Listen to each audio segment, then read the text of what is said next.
Pertama-tama saya mungkin memohon maaf kepada Bapak Presiden Pak Jokowi karena nama-nama seperti Ibu Mia, Ibu Nurjana adalah tokoh-tokoh yang saya temui dalam 1.550 kunjungan kami.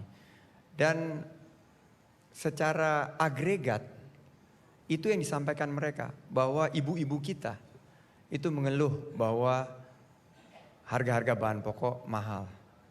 Dan ini merupakan fakta. Mungkin di atas kertas, di atas meja yang kita semua terima, angkanya baik-baik saja. Tapi itu yang tidak saya temui begitu saya mendengar masyarakat. Masyarakat menginginkan suatu perubahan pengelolaan ekonomi. Seandainya ekonomi dikelola dengan baik, tidak mungkin Bapak Prabowo dan saya bisa mendapatkan dukungan begitu besar dari masyarakat. Tapi pertanyaan kami adalah sebuah surat yang disampaikan kepada kami. Intinya surat ini berbunyi, saya memohon dengan sangat bila kelak Allah Subhanahu wa taala memberikan amanah kepada Bapak Prabowo menjadi pemimpin negeri ini dan Pak Sandi, tolong Bapak tolak holding BUMN sektor penerbangan bagi kami karyawan perusahaan. Kami terancam terlempar dari status BUMN dan meresahkan kami dan keluarga kami. Besar harapan kami kepada Bapak, semoga Allah Subhanahu wa taala meluangkan keberkahan rezeki, kesehatan, dan kami titip nasib bangsa kami. Saya juga diberi uang 350.000 oleh karyawan tersebut. Begitu saya boarding pesawat menuju dari Palembang menuju Lampung. Pertanyaannya, strategi Bapak, karena banyak sekali sekarang BUMN merasa ada keresahan, kebingungan. Serikat Pekerja menemui kami bahwa mereka merasa BUMN dipolitisasi demi kepentingan penguasa. Bagaimana strategi Bapak untuk menciptakan BUMN sebagai world class company? Terima kasih. Waktunya habis. Langsung bisa dijawab, silakan 2 menit. Ya, saya kira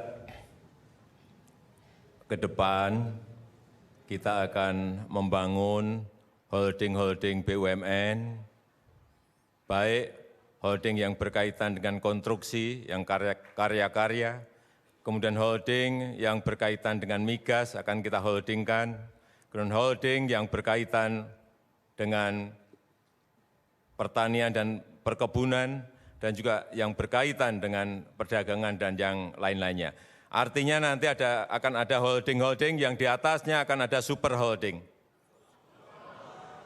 Oleh sebab itu, mohon maaf, dukung. Oleh sebab itu, BUMN kita ke depan harus berani keluar dari kandang untuk menjadi pionir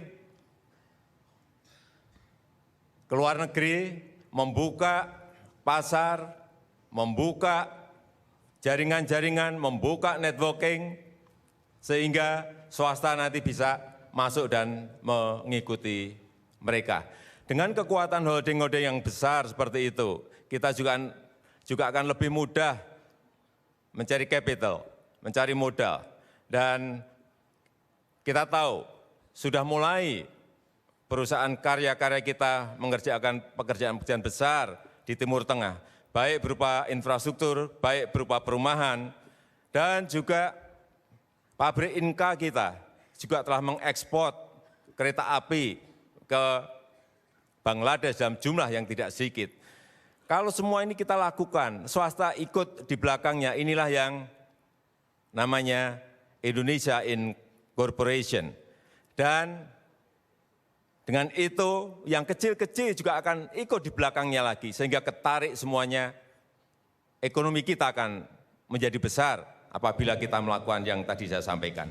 Waktunya habis, Pak Joko Widodo. Sekarang giliran pasangan nomor urut 02 untuk menanggapi. Silakan. Pak Joko Widodo apa mengerti dan paham apa yang terjadi di BUMN kita. BUMN kita adalah benteng terakhir ekonomi Indonesia. Tetapi kita sekarang melihat bahwa benteng-benteng itu goyah. Sebagai contoh, beberapa saat yang lalu Bloomberg membuat satu studi tentang penerbangan, break-even point penerbangan, yaitu berapa kursi yang harus diduduki oleh penumpang tiap pesawat agar penerbangan itu bisa untung. Untuk penerbangan Jepang kurang lebih 60%, ANA. Untuk Garuda Pak, ini Bloomberg, baru bisa untung kalau penumpangnya 120%. Berarti tidak bisa untung-untung kalau begini terus pengelolaannya. Jadi mau bikin holding yang sekarang saja tidak dikelola dengan baik begitu Pak.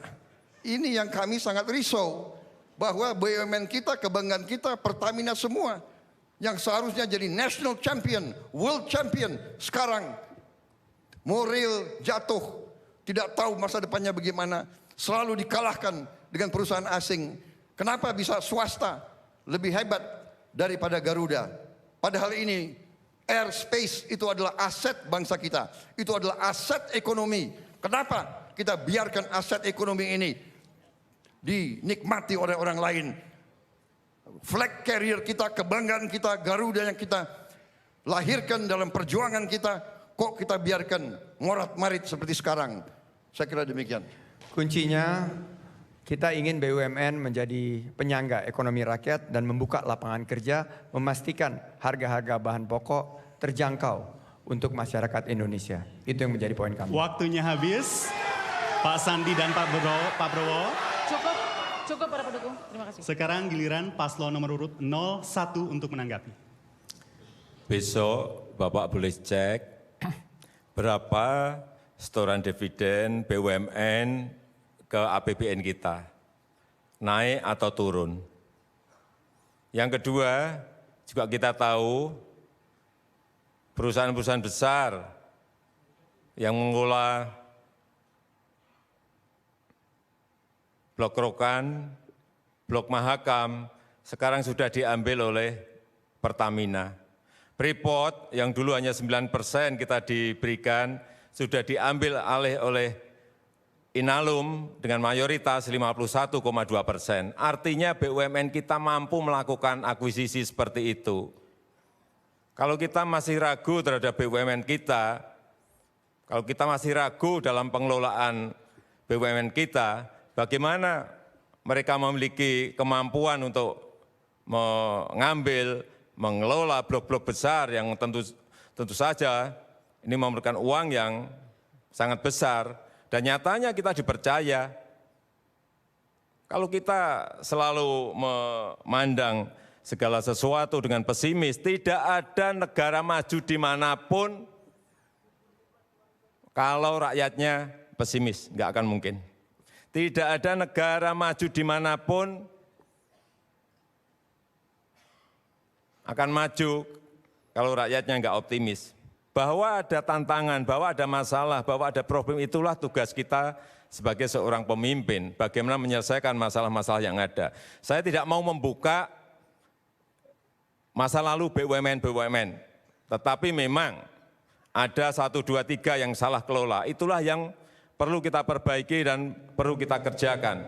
Bukan menyalahkan mereka. Saya tidak mau menyalahkan mereka, tapi saya ingin mencari solusi, mencari jalan keluar bagi BUMN kita agar lebih baik. Waktunya habis, Pak Jokowi. Ya, demikian tadi debat terbuka sesi ketiga. Kita akan langsung masuk ke debat sesi